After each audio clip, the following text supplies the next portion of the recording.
کیا ہو سکتی ہے؟ سب سے پہلی بات حضرت علی میاں ندوی رحمۃ اللہ علیہ فرماتے تھے، حضرت رسول اللہ صلی اللہ علیہ وسلم کی حدیث ہے، کلمۃ حق عند سلطان جاہل، ظالم بادشاہ کے سامنے حق بات کا کہنا افضل جہاد قرار دیا گیا۔ وہ فرماتے تھے جیسے ظالم بادشاہ سلطان جاہل شخص واحد کی شکل میں ہو سکتا ہے، فرد کی صورت میں ہو سکتا ہے، ایسے ہی وہ ظالم بادشاہ سلطان جاہل ظالم سماج کی صورت میں بھی ہو سکتا ہے۔ ظالم سماج کے مقابلے میں حق گوئی کی ہمت، انصاف پسندی کا حوصلہ، یہ سب سے پہلا کام ہے جو نکاح کو آسان کرنے کی طرف جانے کے لیے کرنا پڑتا ہے۔ مضبوطی کے ساتھ آدمی جم جائے۔ دوسری بات، عورتوں کا کوئی قصور نہیں ہے، کیونکہ جیسی ذہن سازی ان کی ہونی چاہیے اور ان پر جیسی دینی محنتیں ہونی چاہیے ویسے ان کو شریک نہیں کیا جاتا ہے۔ عورتوں کی ذہن سازی کے بغیر ایک سال چک کو کم نہیں کیا جا سکتا، جہیز کے ایک برتن میں کمی نہیں کی جا سکتی، مہاراجہ پلنگ کے اسٹیٹس سے نیچے نہیں اترا جا سکتا۔ یہ دوسرا قدم ہے کہ نکاح سے بہت پہلے نکاح کو آسان اور سادہ بنانے کے سلسلے میں کھل کر بہت موٹی زبان میں شریعت اور سماج کو سامنے رکھتے ہوئے عورتوں کی ذہن سازی کی جانی چاہیے۔ یہ معاشرے کا زوال ہے۔ وَأُمُورُكُمْ إِلَى نِسَائِكُمْ فَبَطْنُ الْأَرْضِ خَيْرٌ مِّن ظَهْرِهَا۔ معاشرے میں 3 بگاڑ جب آ جائے، ان میں سے ایک بگاڑ تمہارے معاملے تمہاری عورتوں کے حوالے ہو جائے تو منو مٹی کے نیچے رہنا بہتر ہے مٹی کے اوپر رہنے کے مقابلے۔ تیسری بات اور تیسرا قدم نکاح کو سادگی کی طرف لانے، رسومات سے پاک کرنے کا ایک امیر تو طے کیجیے۔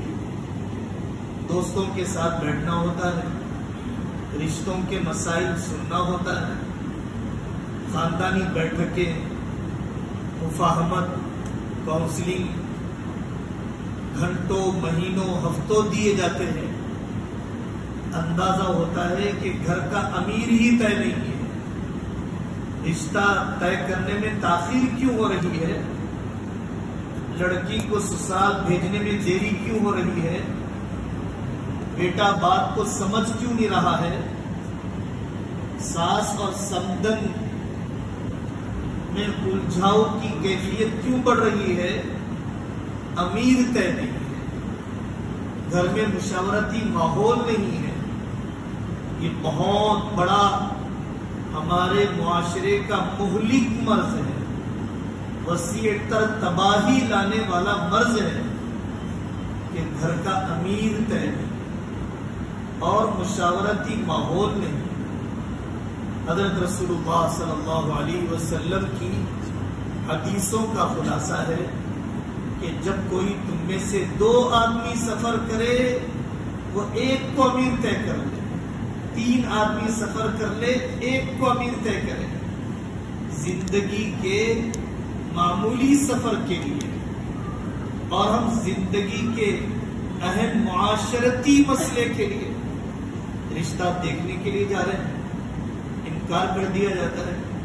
کبھی پھوپھی انکار کر رہی ہے، کبھی بھانجا انکار کر دیتا ہے، کبھی چچازاد بھائی انکار کرتا ہے، کبھی ماں انکار کرتی ہے، کبھی دادی ریجیکٹ کر دیتی ہے. بھائی امیر کون ہے آپ کا؟ اسٹیئرنگ آخر کس کے ہاتھ میں آپ نے دے رکھی ہے؟ وجوہات کیا ہے انکار کرنے کی؟ بوڑھیاں ہو گئی ہیں ہماری بچی، خون کے آنسو نکلتے ہیں.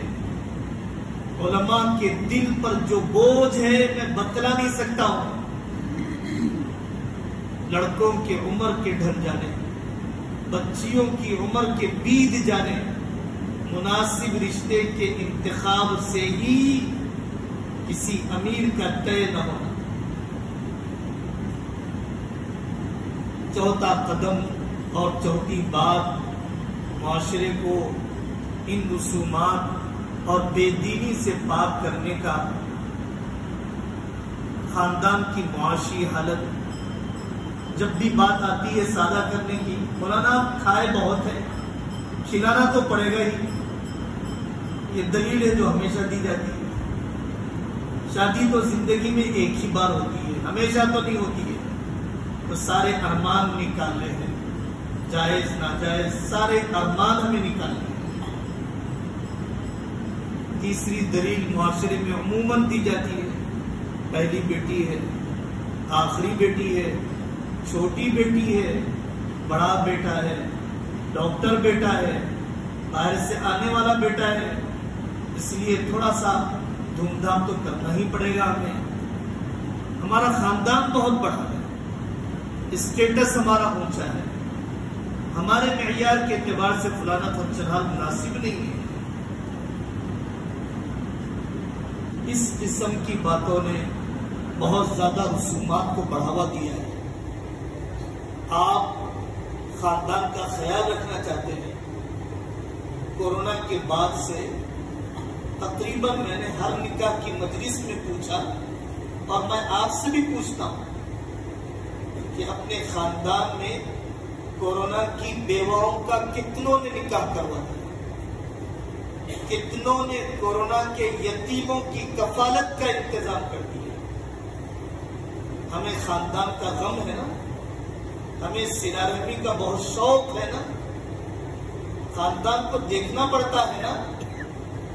کن کن نے اپنے خاندان کے لیے مکتب قائم کر دیے، کس کس نے اپنے خاندان کا وہ بچہ جو مدرسے میں کالج میں اعلیٰ تعلیم حاصل کرنا چاہ رہا تھا اور ہم نے اس کی کفالت کا انتظام کر دیا، اس کی ہم نے ہمت افزائی کر دی. خاندان کا درد ہے، تعلیمی پسماندگی ختم کیجیے. خاندان کا درد ہے، اخلاقی پسماندگی ختم کیجیے. میرے خاندان میں کتنے بے روزگار نوجوان چبوتروں پر ہیں، ٹوٹے ہوئے رشتے جوڑ دیجیے.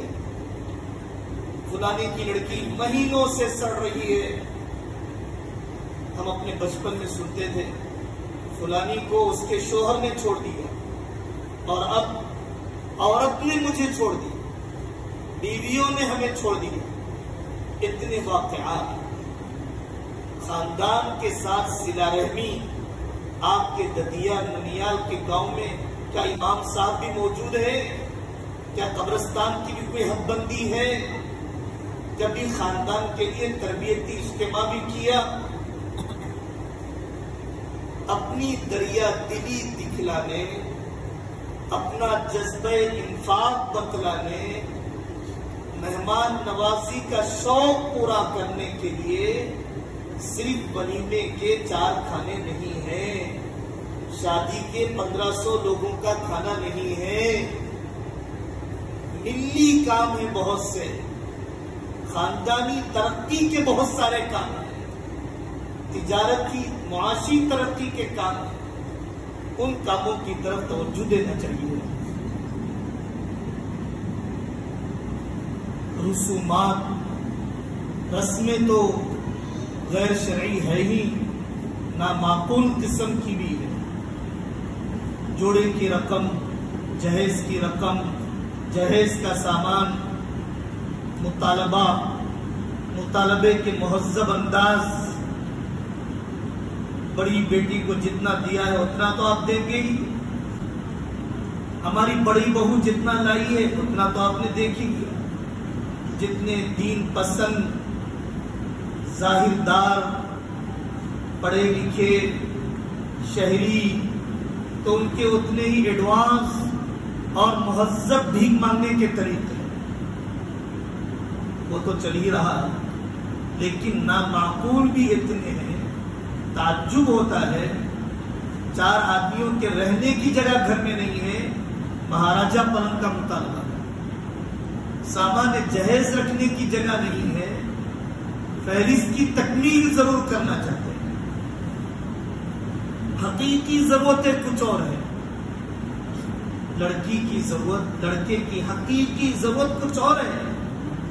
واقعی آپ میری زندگی کے اندر مدد کرنا چاہتے ہیں، کاروبار میں سونے کی مقدار بڑھا کر دے دیجیے. آئندہ بچی کے لیے زندگی میں اتار چڑھاؤ میں سکھ دکھ میں تعاون مل جائے گا. کوئی چھوٹا موٹا پلاٹ ہی دے دیجیے، ایک سامان رہ جائے گا. کاروباری اعتبار سے قیمتیں بڑھتی ہے تو فائدہ اٹھا لیا جائے گا. لیکن ان حقیقی ضرورتوں پر خرچ کرنے کے بجائے ایسی نامعقول قسم کی حرکتیں کی جاتی ہے. اس پلنگ پر سویا کتنے دن جاتا ہے. بچوں کی پیدائش کے بعد بچوں کو اونچے پلنگ پر سلانا کتنے واقعات ہیں. برین ہیمریج ہو گئے. کتنے واقعات ہیں بچوں کے نیچے گرنے سے خون جم گئے اور کئی واقعات. لیکن رسم کی تکمیل کرنا ہے، دنیا کے سامنے بتلانا ہے. مفتی شفیع صاحب رحمۃ اللہ علیہ فرماتے تھے جیسے کلورا فارم ایک چیز ہوتی ہے سنگانے سے آدمی کا احساس ختم ہو جاتا ہے، سوئی چپ جائے اعضاء کاٹ دیے جائیں. ان رسموں کی حقیقت بھی اسی کلورا فارم کی طرح ہے کہ ہمارے گھر بک جائے، ہماری نیندیں حرام ہو جائیں. 1 مہینے کا اندر ہی کا واقعہ ہے. ایک بڑے پولیس عہدیدار نے حیدرآباد شہر میں اپنی 2 بیٹیوں کا نکاح کیا اور بیٹی کے سامنے بندوق سے گولی مار لی، خودکشی کر لی. ایک پولیس اعلی عہدیدار، اتنا قرض کا دباؤ کس نے کہا تھا آپ سے؟ نامعقول قسم کی رسم. اپنی حیثیت سے زیادہ اس دنیا کو خوش کرنے کے لیے جو آپ کی خودکشی کے بعد بھی جھوٹے آنسو بہانے تیار نہیں ہے. آپ نے دنیا بھی برباد کی، اپنی آخرت بھی برباد کی. اتنا خرچ کر دیا گیا، جیب کو خالی کر دیا گیا. زندگی کے لیے جھگڑے ہوتے ہیں. پھر تیسرے دن سے مرد کی بے چینی ذہنی، قرض کیسے ادا ہوتا ہے. پڑوسی ملک کا واقعہ ایک صاحب نے لکھا. بات چیت ہو رہی تھی، لڑکی والوں نے کہا 50,000 مہر دینا ہی پڑے گا. لڑکے نے کہا میرے سے 50 نہیں ہو سکتے، 10,000 میں دے دوں گا. بات چیت چلتی رہی. لڑکی کے باپ نے بیٹے سے، ہونے والے داماد سے کہا کوئی بات نہیں ہے بیٹا، 50,000 نہیں دے سکتے، 10,000 ہی دے دیجیے. تو لڑکی والے لڑکی کے باپ کو لعن طعن کرنے لگے. یہ تم نے اپنی ناک کٹوا دی، چھوٹا کر دیا اپنے آپ کو، ہار مان لی تم نے. تو باپ نے کہا بھائی 50,000 میری بیٹی کو مہر دے کر آدھی روٹی کھلائے گا، اس سے بہتر ہے کہ 10,000 دے کر پوری روٹی سکون سے ہی کھلا دے میری بیٹی کو. کامن سینس بھی ایک چیز ہوتی ہے، عقل عام بھی ایک چیز ہوا کرتی ہے، اس کو بھی تو استعمال کیجیے. آئندہ کی زندگی کے چین و سکون کیسے باقی رہے گا؟ اپنے فرائض کو ادا کرنے کی فکر. نکاح کے موقع پر عام مہمانوں کی فرض نمازیں کتنی ہوتی ہیں. دلہن اگر اپنی نماز پڑھنے کے لیے اٹھ جائے تو مایوب سمجھا جاتا ہے. دلہا شرم کرتا ہے کہ میں عشاء کیسے پڑھوں. زمانے جاہلیت کی رسم تھی کہ نکاح کے بعد فجر میں نہ آیا جائے، سویرے نہ اٹھا جائے۔ فرائض کا اہتمام، شادی کے اوپر جتنا خرچ کیا گیا، کیا پارٹنر کے پیسے واپس کیے؟ کیا قرض کا اہتمام ہے؟ دو میٹھے ہیں، فنکشن ہال ہیں، اور جن لوگوں نے قرض دیا مہینوں پہلے، سالوں پہلے، ان کے دلوں سے بددعائیں نکلتی ہیں۔ قرض کے ادا کرنے، پارٹنرشپ کے مسائل، اور پھر علماء بہت دن سے کہتے آئے ہیں جہیز نہ دو حصے میراث دو۔ اپنی بیٹی کو جہیز دینا تو ہندوانہ رسم ہے، حصے میراث دینے والے کتنے بھائی ہیں؟ میراث کی تقسیم کی مجلسوں میں بیٹھنا ہوتا ہے، تقریباً بھائی یہی کہتے ہیں جو دینا تھا شادی میں دے دیا گیا، اب کیا مانگنے کے لیے آئی ہو؟ تو شادی تو بیٹے کی بھی کروائی گئی، شادی تو بیٹی کی بھی کروائی گئی۔ شادی میں دیا گیا 4 لاکھ دیے گئے، 10 لاکھ دیے گئے، لیکن حصے میراث 50 لاکھ ہے، حصے میراث 60-70 لاکھ ہے۔ جہیز دینے سے حصے میراث معاف نہیں ہوتا ہے، ایک گناہ دوسرے گناہ کو کھینچتا ہے، نسلوں میں حرام خوری کا سلسلہ جاری رہتا ہے۔ فرض حج کا غم رکھنے والے کتنے ماں باپ ہیں؟ پہلے ہم کہتے تھے ہمارے بڑوں سے سن کر کہ حج جوانی کی عبادت ہے، بڑھاپے کی نہیں۔ اب عمرے کے سفر کر کے محسوس ہوتا ہے کہ عمرہ بھی جوانی کی عبادت ہے، بڑھاپے کی عبادت ہے۔ اتنے قوا کمزور ہو گئے، اتنے مناسک اور اعمال کے ادا کرنے میں انتظامی قسم کی دشواریاں پیدا ہو گئی۔ اپنے فرائض وقت پر اپنی زکوٰۃ ادا کرنے کی فکر، اصل ان حقوق اور واجبات کو ادا کرنے کا غم ہوتا ہے تو پھر رسومات کے لیے پیسے ہی نہیں رہتے۔ عبد القادر جیلانی رحمۃ اللہ علیہ کا ملفوظ نقل کیا حضرت شاہ کمال الرحمان صاحب رحمۃ اللہ علیہ نے اپنی ایک کتاب میں مال کے خرچ ہونے کی جگہ کو دیکھ کر سمجھ لیتا ہوں کہ مال آیا کہاں سے۔ ان الحلال لا يتحمل الاسراف، حلال میں اسراف کی گنجائش نہیں ہوتی ہے، حلال میں اسراف کی گنجائش نہیں ہوتی ہے۔ اسکولوں میں حاضری ہوتی ہے، اسکولوں کے تعلیمی مسائل سننا ہوتا ہے، اسکول کے مینجمنٹ سے بھی سننا ہوتا ہے۔ رات دیر گئی دعوتیں ہمارے لیے، ہماری بیٹیوں کے لیے، ہمارے بچوں کے لیے دعوت نہیں عداوت بن چکی ہے، عداوت اور دشمنی بن چکی ہے۔ ہوم ورک نہیں کیا گیا، رات کے 2 بجے واپسی ہوئی، پیریڈ میں بچہ سو رہا ہے، فیس ادا کرنے کے لیے اسکول بدلا جاتا ہے، مہینوں کا ڈیو رکھا ہوا ہے۔ کیا من حیث القوم آپ تاج محل بنا کر ترقی کر لیں گے؟ 20 لاکھ کی شادی کر کے آپ قومی اعتبار سے ترقی کر لیں گے؟ کیا دوسری قوموں کے ترقی کے طریقے یہی ہیں؟ تعلیمی میدان میں تو خرچ کیجیے، تعلیمی میدان کے نقصان کو تو برداشت مت کیجیے۔ اگر کوئی مالی اعتبار سے کم حیثیت کا آدمی ہے، قرضے نہیں لے سکتا ہے تو چندے کرے گا، یا تو قرضوں کی شادی ہے یا چندوں کی شادی ہے، چندے کیے جائیں گے۔ میری جانتی کی شادی ہے، میری بھتیجی کی شادی ہے، میرے ماموزاد بھائی کی شادی ہے، ماموزاد بہن کی شادی ہے، ان کو مدرسے میں داخل کروانے، ان کو شادی کی زندگی سنوانے، آگے کے اتار چڑھاؤ سکھانے کے لیے کوئی دینی مجلس منعقد نہیں کی جاتی ہے، چندوں کا مشورہ ضرور ہوتا ہے۔ شادی مبارک اسکیم کے ذریعے سے سوالات مل جائیں تب بھی چندہ کیا جاتا ہے۔ بھئی آپ کو تو 1.25 لاکھ اور 1 لاکھ تو مل ہی رہے ہیں، نہیں اب پیسے جو زائد آئیں گے تو مہمانوں کی تعداد بڑھا دی جائے گی، کھانے کا معیار بڑھا دیا جائے گا، فنکشن ہال کے انتخاب میں اور تھوڑا سا اسٹیٹس مینٹین کیا جائے گا۔ قرضے اور چندوں کے بغیر کر کے بتائیے۔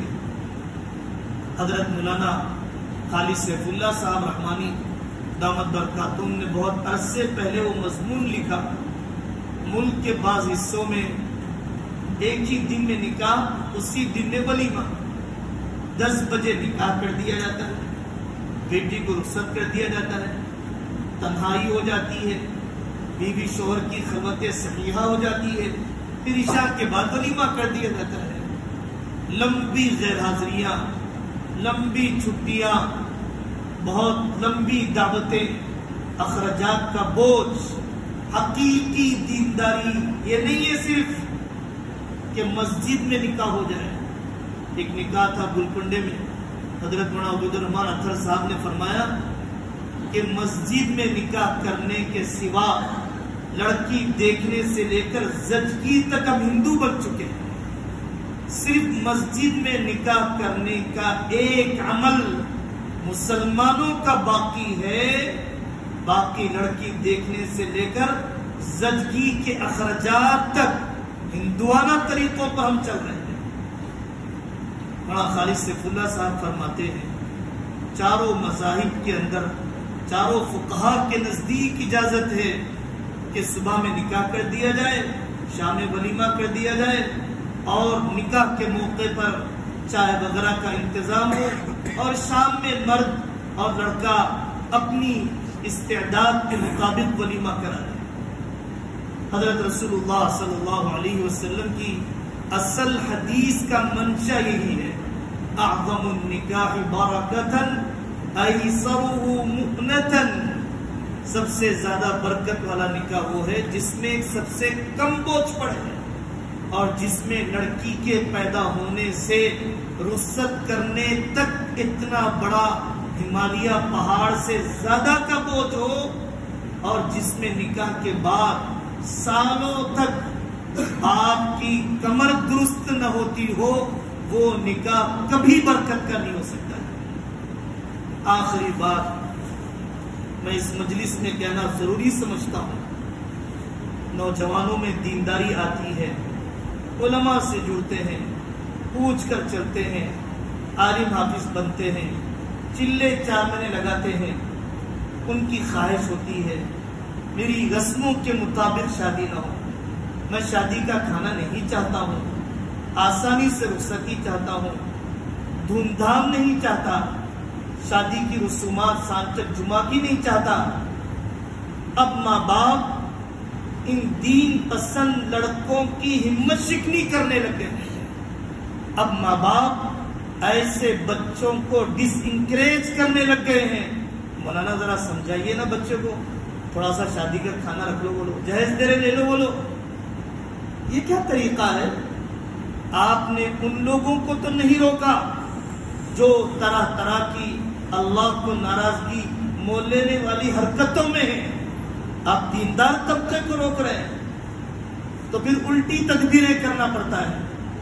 ایک جگہ پر نکاح کی مجلس ہو رہی تھی، لڑکے نے کہا بھائی بات ہو چکی ہے، اس انداز میں ہم کو کرنا ہے۔ لڑکی والوں نے کہا نہیں نہیں نہیں، ہم تو کھانا بھی رکھیں گے، اتنے 100 مہمان بھی آئیں گے، اور ہم یہ سامان دے کر رہیں گے، اور ہمارا خاندان بہت بڑا ہے، ہمارے ددیا ننیال ہیں۔ اس نوجوان نے کہا تب تو میری درخواست یہ ہے کہ مجھے ایک 4 ویلر بھی چاہیے، کہ میری درخواست یہ ہے کہ فلانے اپارٹمنٹ میں ایک پورشن بھی مجھے دلا دیجیے، اور ایک زمین بھی میرے نام پر کر دیجیے، امریکہ جانے کا ارادہ ہے، 19 لاکھ کا لون بھی مجھے دلا دیجیے۔ اب اس کے بعد ہی مجلس ختم ہوگی، مجھے بھی ان تقاضوں کے پورا کرنے پر اصرار ہے، آپ بھی اپنی رسمیں پوری کیجئے، میں بھی اپنے تقاضے پورے کروں۔ تو تب وہ علماء کے پاس آئے، مولانا ذرا بچے کو سمجھائیے، تھوڑا سا نارمل کیجئے، یہ ہماری حرکتیں دینداروں کو زیبا نہیں دیتی ہیں، آپ اس لڑکے کی ہمت بڑھائیے، اس لڑکی کی ہمت بڑھائیے جو لڑکی رسومات سے بچنا چاہتی ہے۔ تفہیم ہونی چاہیے، ذہن سازی ہونی چاہیے، تدریج ہونی چاہیے۔ اللہ تبارک و تعالیٰ اس نکاح کو مبارک فرمائے۔ ہمارے عزیز دوست ہیں اور علماء کی نگرانی میں ہیں، خاندان کے اکابر بھی یہاں پر موجود ہیں. اللہ تعالیٰ اس نکاح کو ایسی نسل کے وجود میں آنے کا ذریعہ فرما دے جیسی نسل کی قوم کو ضرورت ہے، ملت کو ضرورت ہے، تاریخ کو ضرورت ہے. اللہ تعالیٰ ایسی نسلوں کے وجود میں آنے کا ایسے ذریعہ فرما دے اور رسم و رواج اور اس سلسلے میں سنجیدہ عملی تدابیر کرنے کی اللہ تعالیٰ ہم سب کو ہمت و حوصلہ عطا فرمائے.